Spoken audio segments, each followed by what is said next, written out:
ختم اللہ علی قلوبہم وعلی سمعہم وعلی ابصارہم غشاوۃ ولہم عذاب عظیم۔ صدق اللہ العظیم۔ یہ سورۃ البقرہ ہے۔ قرآن کریم میں کل 114 صورتیں ہیں، ان میں سے 87 مکی صورتیں ہیں اور 27 مدنی صورتیں ہیں۔ جیسے عام مصنفین اپنی کتابوں کو مختلف ابواب پر تقسیم کرتے ہیں، یوں ہی قرآن کریم مختلف صورتوں میں تقسیم ہے۔ کہا جا سکتا ہے کہ قرآن کریم کی ہر صورت ایک باب ہے۔ صورتوں کے نام اللہ کے حکم سے خود نبی اکرم صلی اللہ علیہ وسلم نے تجویز فرمائے۔ بقرہ کا معنی گائے ہے، چونکہ سورہ میں اللہ نے بنی اسرائیل کے حوالے سے گائے کا ایک واقعہ ذکر کیا ہے، اس لیے اس سورت کا نام سورۃ البقرہ رکھا گیا۔ ویسے تو اس سورت میں حضرت آدم علیہ السلام اور ابلیس کا قصہ بھی ہے، بنی اسرائیل کا تذکرہ بھی ہے، تحویل قبلہ کا ذکر بھی ہے، حج اور عمرہ کے احکام بھی ہیں، نکاح اور طلاق کے مسائل بھی ہیں، حضرت طالوت علیہ السلام اور جالوت کا قصہ بھی ہے، اور آیت الکرسی بھی ہے، اور قرض اور تجارتی لین دین کے مسائل بھی ہیں، اور قرآن کریم کی سب سے طویل آیت وہ بھی سورۃ البقرہ میں ہے۔ ربا کا مسئلہ بھی اسی صورت میں ہے۔ کسی کے ذہن میں آ سکتا ہے کہ دوسرے احکام یا واقعات کے حوالے سے اس صورت کا نام کیوں نہ رکھا گیا اور سورۃ البقرہ کیوں رکھا گیا، تو یہ حکمت میں اور آپ نہیں جانتے، یہ حکمت اللہ اور اس کے رسول ہی زیادہ جانتے ہیں۔ ویسے کہا جاتا ہے کہ بنی اسرائیل کے اندر مصریوں کے ساتھ رہنے کی وجہ سے آج کل کے ہندوؤں کی طرح گائے کی پرستش کا عقیدہ آ گیا تھا، اور اس عقیدے کی تردید کے لیے ان کو گائے کے ذبح کرنے کا حکم بھی دیا گیا، اور پھر اسی واقعے کو نمایاں کرنے کے لیے اس سورت کا نام سورۃ البقرہ رکھ دیا گیا۔ قرآن کریم کی 114 صورتوں کو 5 قسموں میں تقسیم کیا گیا ہے۔ نمبر 1، سبع طوال، 7 لمبی صورتیں، یہ سورۃ البقرہ سے لے کر سورۃ البراءۃ تک ہیں۔ نمبر 2، مئین، جن میں 100 یا 100 سے زیادہ آیتیں ہیں، یہ سورہ یونس سے سورہ فاطر تک ہیں۔ نمبر 3، مثانی، یہ سورہ یاسین سے سورہ قاف تک ہیں۔ نمبر 4، اوساط مفصل، یہ سورہ زاریات سے سورہ بینہ تک ہیں۔ اور نمبر 5، قصار مفصل، یہ سورہ زلزال سے سورہ ناس تک ہیں۔ مکی صورتوں میں زیادہ تر عقائد کا بیان ہے، اللہ کی ذات پر ایمان، صفات پر ایمان، نبوت پر ایمان، آخرت پر ایمان، اس پر زیادہ زور ہے۔ احکام اور مسائل مکی صورتوں میں بہت کم ہیں۔ مکی صورتوں کے مقابلے میں مدنی صورتوں میں عقائد بھی ہیں، لیکن اس کے ساتھ ساتھ عبادات بھی ہیں، مسائل بھی ہیں، احکام بھی ہیں۔ اور سیدہ عائشہ صدیقہ رضی اللہ تعالیٰ عنہ اس کی حکمت بیان فرماتی ہیں کہ اگر ابتدا ہی میں احکام نازل ہو جاتے، نماز کا حکم، زکوٰۃ کا حکم، شراب کو حرام کر دیا جاتا، زنا کو حرام کر دیا جاتا، جوئے کو حرام کر دیا جاتا، 500 کو حرام کر دیا جاتا، سود کو حرام کر دیا جاتا، اور پہلے ایمان بنا ہوا نہ ہوتا تو کوئی بھی تسلیم کرنے کے لیے تیار نہ ہوتا۔ پہلے عقیدہ بنایا گیا، ایمان بنایا گیا، دل میں اللہ کی صفات کا یقین پیدا کیا گیا۔ اللہ علیم ہے، سب کچھ جانتا ہے، وہ خبیر ہے، ایک ایک چیز کی خبر رکھتا ہے، وہ بصیر ہے، رات کے اندھیرے میں ریت پر چلنے والی چونٹی کے قدموں سے بھی واقف ہے، وہ علیم بذات الصدور ہے، دلوں کی باتوں کو جاننے والا ہے، وہ رزاق ہے، رزق دینے والا بس وہی ہے۔ ان صفات کا یقین دل میں پیدا کیا گیا، قیامت آ کر رہے گی، زندگی یہی نہیں، موت زندگی کا اختتام نہیں، ہمیشہ کی زندگی کی ابتدا ہے۔ دنیا کے ایک ایک عمل کے بارے میں قیامت کے دن سوال ہوگا، میزان قائم ہوگی، نیکیاں بھی تولی جائیں گی، برائیاں بھی تولی جائیں گی۔ بالغ ہونے کے بعد مرنے تک ایک ایک عمل کا حساب دینا ہوگا۔ نبوت کا سلسلہ برحق آدم علیہ السلام سے لے کر محمد الرسول اللہ صلی اللہ علیہ وسلم تک ایک ایک نبی سچا، وحی کا نظام برحق، انسان کا علم محدود، اللہ کا علم لامحدود۔ اللہ اپنے لامحدود علم میں سے کچھ علم اپنے انبیاء پر انسانوں کی ہدایت کے لیے نازل فرماتا ہے۔ یہ عقائد دلوں میں بٹھائے گئے۔ جب دلوں میں یہ عقائد بیٹھ گئے اور پھر احکام آئے تو ماننا آسان ہو گیا، عمل کرنا آسان ہو گیا۔ جب یقین بنا دیا گیا، ایمان بنا دیا گیا اور پھر حکم نازل ہوا، یا ایھا الذین آمنوا انما الخمر والمیسر والانصاب رجس من عمل الشیطان فاجتنبوہ لعلکم تفلحون۔ اے ایمان والو، یہ شراب، یہ جوا، یہ پانسے، یہ بت، یہ گندگی ہے، یہ شیطان کا عمل ہے، اس سے بچو تاکہ تم فلاح پا جاؤ۔ ادھر حکم نازل ہوا، ادھر مدینہ کی گلیوں میں شراب کے مٹکے توڑ دیے گئے اور پانی کی طرح مدینہ کی گلیوں میں شراب بہنے لگی۔ تو ماننا آسان ہو گیا، عمل کرنا آسان ہو گیا۔ ہم نے جب درس کا آغاز کیا اس وقت ہمارے ذہن میں کوئی ترتیب نہیں تھی۔ میرا ایک خیال یہ بھی تھا کہ یہاں جو ساتھی درس قرآن کا آغاز کروانا چاہتے ہیں، چند دن کا جوش ہے، ہو سکتا ہے کہ ٹھنڈے ہو جائیں، تو میں نے پہلے سورہ کہف کا درس دیا، پھر سورہ حجرات کا درس دیا، پھر اما پارا شروع کر دیا، اور وہ بھی آخر سے۔ اس وقت یہ حکمت ذہن میں نہیں تھی، لیکن واقعتاً جب 5 پارے یہ درس دیے تو دل نے گواہی دی کہ یہ اللہ پاک نے ہی اس طریقے سے کروا دیا۔ پہلے دلوں میں ایمان بیٹھنا، ایمانی عقیدہ بیٹھنا یہ ضروری ہے۔ اللہ کی ذات پر ایمان، صفات پر ایمان، نبوت پر ایمان، وحی کے نظام پر ایمان، آخرت پر ایمان، قیامت پر ایمان۔ اگر سچا ایمان دل میں ہو تو اللہ کی قسم عمل کرنا بڑا آسان ہو جاتا ہے۔ اگر سچا ایمان دل میں ہو، اللہ کے جاننے کا ایمان، اللہ کے علم کا ایمان، اللہ کے خبر کا ایمان، اللہ کے سمع کا ایمان، اللہ کی بصر کا ایمان، تو پھر گناہوں سے بچنا بڑا آسان ہو جاتا ہے، پھر ظلم کرنا مشکل ہو جاتا ہے، پھر جھوٹ بولنا مشکل ہو جاتا ہے، پھر حرام کھانا مشکل ہو جاتا ہے۔ تو الحمدللہ 5 پارے جو آخر سے درس دیے گئے وہ زیادہ تر مکی صورتوں پر مشتمل تھے، اور اب یہ مدنی صورتیں، جن میں سے نمایاں ترین صورت سورۃ البقرہ، قرآن کریم کی سب سے لمبی صورت، تقریباً 2.5 پارے پر مشتمل ہے۔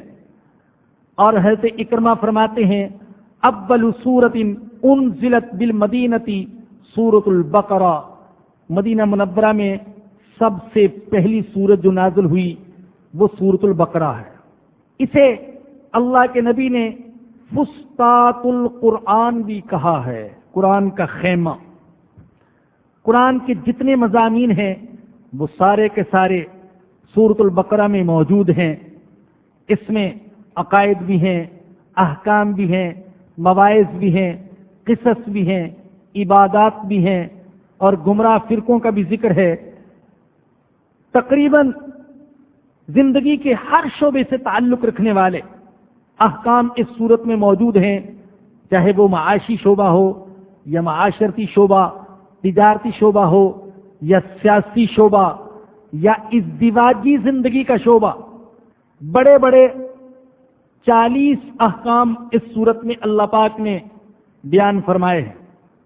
اور ایک حدیث میں مسلم اور ترمذی میں روایت ہے کہ نبی اکرم صلی اللہ علیہ وسلم نے فرمایا لا تجعلوا بیوتکم مقابر، تم اپنے گھروں کو قبرستان نہ بناؤ، اپنے گھروں کو قبرستان نہ بناؤ۔ کیا مطلب ہے اس حدیث کا؟ میں ایک واضح سا حکم بیان کرتا ہوں، یاد رکھیے میرے بزرگوں اور دوستوں، میری بہنوں اور بیٹیوں، وہ گھر جس میں قرآن نہ پڑھا جائے، وہ گھر جس میں قرآن کی تلاوت کرنے والا کوئی نہ ہو، وہ گھر جس میں قرآن کا تذکرہ نہ ہو، وہ گھر جس میں قرآن کا درس نہ ہو، وہ گھر جس میں قرآن کی تفسیر نہ بیان کی جاتی ہو، وہ گھر جس میں قرآن کو سمجھنے سمجھانے کا جذبہ نہ ہو، وہ گھر ایک قبرستان ہے، مردوں کا گھر ہے، وہ زندوں کا گھر نہیں ہے۔ وما یستوی الاحیاء ولا الاموات، اور زندہ اور مردہ برابر نہیں ہو سکتے ہیں۔ فرمایا کہ لا تجعلوا بیوتکم مقابر، اپنے گھروں کو قبرستان نہ بناؤ۔ ان الشیطان ینفر من البیت الذی تقرأ فیہ سورۃ البقرہ، شیطان اس گھر سے بھاگ جاتا ہے جہاں سورۃ البقرہ پڑھی جاتی ہے۔ آپ پڑھیں گے نا انشاءاللہ سورۃ البقرہ، صرف الفاظ نہیں، معانی کے ساتھ، اور عزم کر لیجئے انشاءاللہ اس گناہگار کی زبان سے، اس کی حوصلہ افزائی کے لیے اور اسے اللہ کے ہاں قابل مغفرت بنانے کے لیے انشاءاللہ اس کی زبان سے آپ سورۃ البقرہ ضرور سنیں گے۔ عزم ہے نبی انشاءاللہ۔ تو نبی اکرم صلی اللہ علیہ وسلم نے سورۃ البقرہ کی یہ فضیلت بیان فرمائی، فرمایا کہ جس گھر میں سورۃ البقرہ پڑھی جاتی ہے وہاں سے شیطان بھاگ جاتا ہے۔ اور مسلم میں حضرت ابو امامہ باہلی رضی اللہ تعالیٰ عنہ سے روایت ہے، رسول اکرم صلی اللہ علیہ وسلم نے فرمایا اقرؤوا سورۃ البقرہ فإن أخذها برکہ وترکها حسرہ ولا يستطيعها البطل۔ فرمایا کہ سورۃ البقرہ پڑھا کرو، اس لیے کہ سورۃ البقرہ کو لینا، اس کو پڑھنا، اس کو سمجھنا، اس کو بیان کرنا یہ برکت کا باعث ہے، اور سورۃ البقرہ کو چھوڑنا یہ حسرت اور ندامت کا باعث ہے۔ اور فرمایا کہ اس صورت سے باطل پرست فائدہ اٹھانے کی طاقت اور توفیق نہیں رکھتے ہیں۔ ایک اور حدیث میں رسول اکرم صلی اللہ علیہ وسلم نے فرمایا ان لکل شیء صناما وان صنام القرآن سورۃ البقرہ۔ فرمایا کہ ہر چیز کی کوئی بلندی ہوتی ہے۔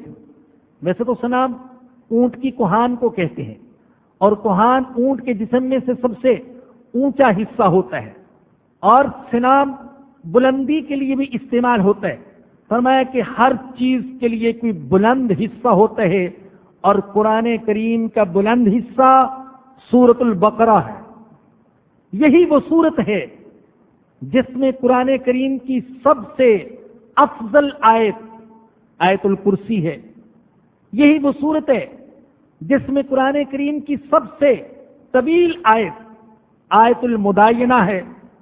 اور میں یہ سمجھتا ہوں کہ اگر کوئی شخص سورۃ البقرہ کو سمجھ کر پڑھ لے تو انشاءاللہ وہ قرآن کے علوم سے محروم نہیں رہے گا۔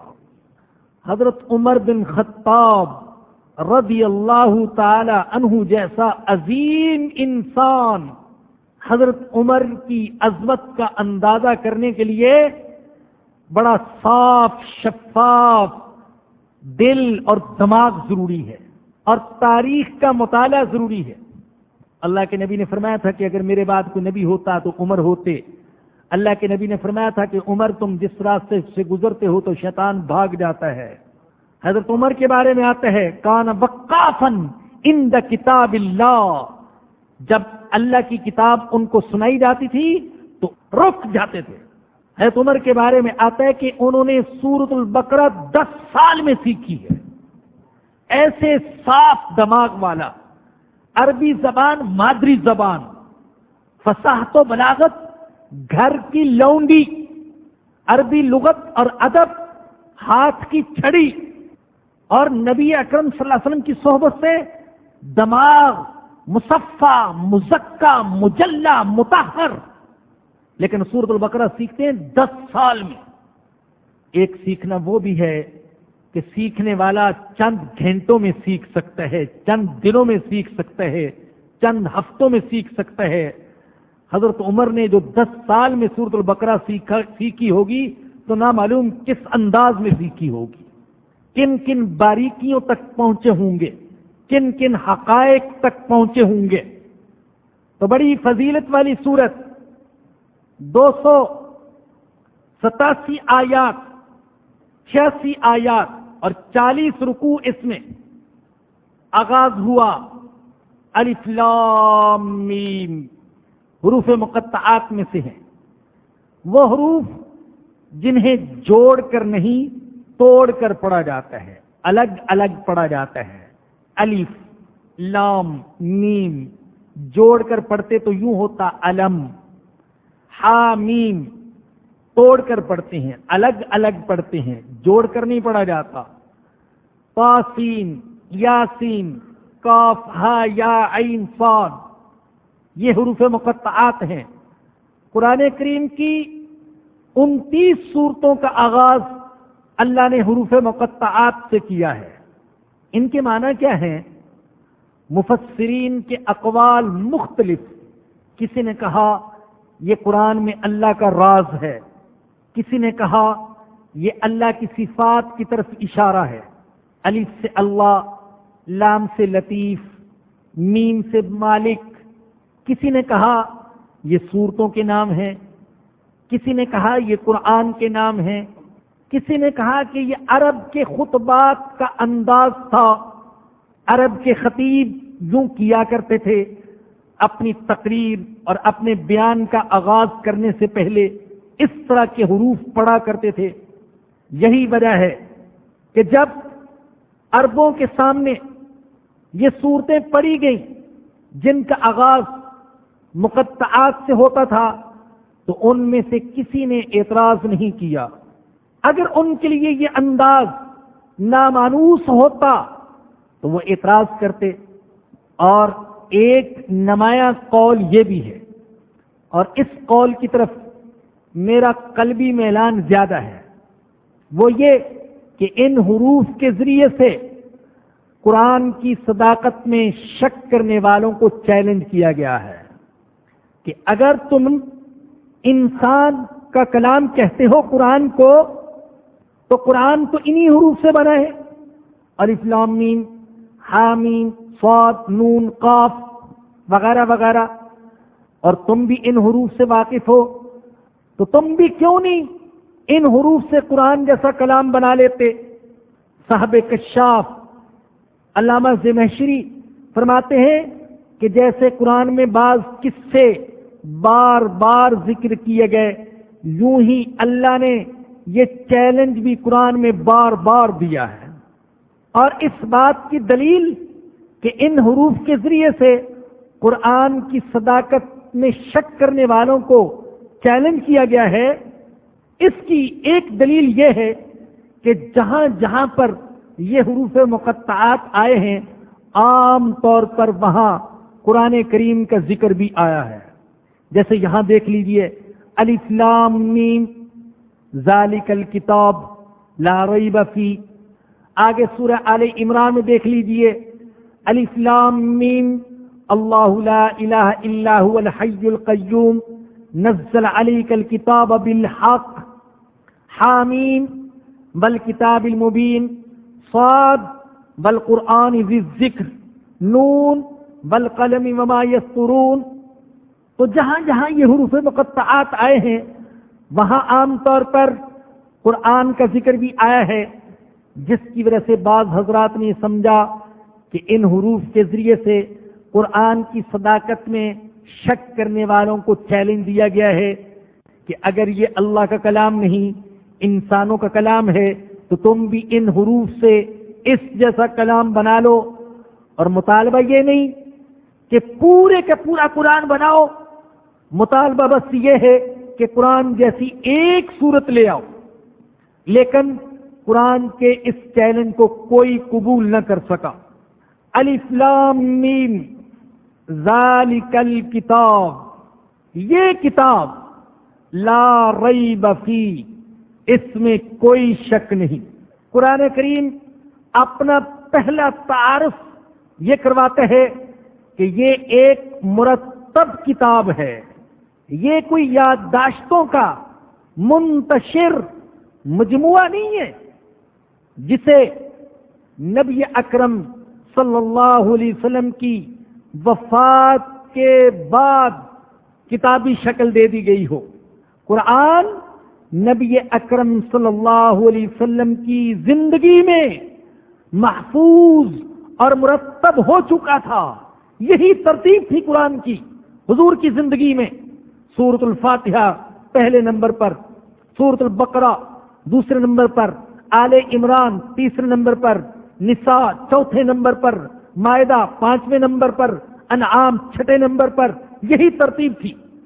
حالانکہ یہ نزولی ترتیب نہیں ہے، قرآن اس ترتیب سے نازل نہیں ہوا، بلکہ بعض نسخوں میں آپ دیکھیں گے تو وہاں 2 نمبر لکھے ہوتے ہیں، ایک موجودہ ترتیب کا نمبر اور ایک نازل ہونے کے اعتبار سے ترتیب کا نمبر۔ مثلا سورۃ البقرہ کے ساتھ لکھا ہوا ہے کہ موجودہ ترتیب کے اعتبار سے تو سورۃ البقرہ دوسرے نمبر پر ہے، لیکن نازل ہونے کے اعتبار سے اس کا نمبر 87 ہے۔ جب یہ 87ویں مرتبے پر اور درجے پر نازل ہوئی، نزول کے اعتبار سے اس کا نمبر 87، تو اس کو دوسرے نمبر پر کس نے رکھا؟ یہ نبی اکرم صلی اللہ علیہ وسلم نے رکھنے کا حکم دیا۔ پھر مختلف آیات مختلف مواقع پر نازل ہوتی تھیں۔ حضور فرماتے تھے اس آیت کو سورۃ البقرہ میں رکھ دو، اس کو سورہ آل عمران میں رکھ دو، اس کو نساء میں رکھ دو، اس کو مائدہ میں رکھ دو، وگرنہ عام طور پر پوری کی پوری صورت یکجا نازل نہیں ہوئی ہے سوائے چھوٹی صورتوں کے۔ تو یہ خیال دل سے نکال دیجئے کہ قرآن حضور کے زمانے میں مرتب شدہ موجود نہیں تھا، قرآن کے حافظ تھے اور ان کو قرآن کریم اسی ترتیب سے یاد تھا جس ترتیب سے موجودہ قرآن ہمارے سامنے ہے۔ تو پہلا تعارف کہ یہ کتاب ہے، یہ یادداشتوں کا منتشر مجموعہ نہیں جسے نبی کے دنیا سے جانے کے بعد کتابی شکل دے دی گئی ہو، اور یہ خصوصیت قرآن کے علاوہ کسی دوسری آسمانی کتاب کو حاصل نہیں ہے۔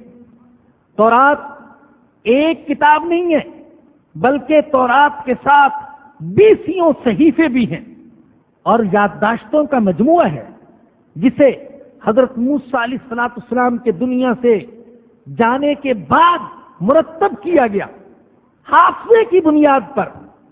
اور پھر تورات کی زبان عبرانی، یہ دنیا میں بولی نہیں جاتی، اور تورات کا کوئی حافظ موجود نہیں ہے۔ عیسائیوں کے پاس ایک انجیل نہیں ہے، 4 انجیلیں ہیں، اور یہ 4 انجیلیں بھی 100 انجیلوں میں سے منتخب کی گئی ہیں۔ حضرت عیسیٰ علیہ السلام کے آسمانوں پر اٹھائے جانے کے سال ہر سال بعد یادداشتوں کی بنیاد پر کئی انجیلیں ان کے صحابیوں نے اور ان کے تابعیوں نے مرتب کی، اور ان کی تعداد 100 تک جا پہنچی۔ پھر ان 100 میں سے 4 انجیلوں کو منتخب کیا گیا، اور انجیل کی اصلی زبان یونانی جو دنیا میں مردہ ہو چکی، اور انجیل کا کوئی حافظ بھی موجود نہیں۔ بعض نے تو 4 انجیلوں کے انتخاب کا طریقہ بھی بڑا دلچسپ لکھا ہے. کہتے ہیں کہ ایک دفعہ بہت سارے پادری جمع ہوئے. انہوں نے کہا کہ اختلاف کو ختم کرنا چاہیے. ہر ایک کہتا ہے کہ میرے پاس جو انجیل ہے اس میں حضرت عیسیٰ علیہ السلام کی تعلیمات محفوظ ہیں. دوسرا کہتا ہے نہیں، میرے پاس جو انجیل ہے وہ زیادہ سچی کتاب ہے. چنانچہ انہوں نے ایک میز پر ساری انجیلیں رکھ دیں اور پھر اس میز کو زور سے ہلایا گیا. جو گر گئیں، جو باقی رہ گئیں ان کو مذہبی کتابوں کا درجہ دے دیا گیا.